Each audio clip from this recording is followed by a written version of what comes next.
LiberalViewer presents.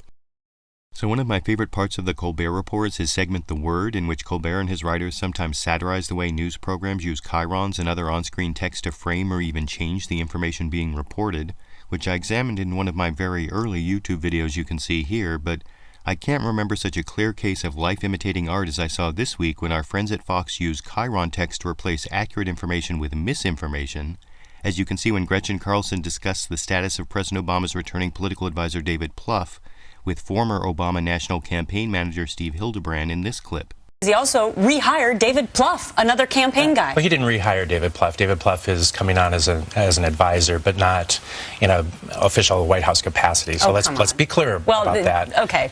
But one and the same.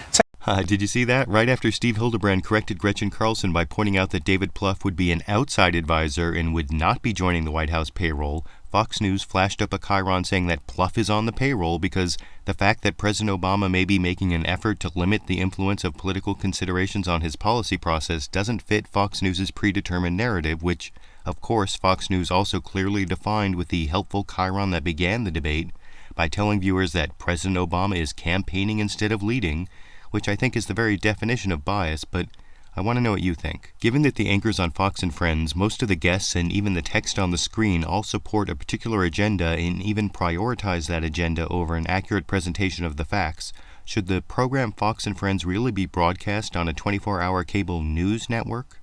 And regarding my initial comparison with the Colbert Report, which is actually funnier, the text flashed on the screen during the word segment on the Colbert Report, or the chyrons flashed on the screen during Fox News' so-called fair and balanced debates? YouTube, you decide.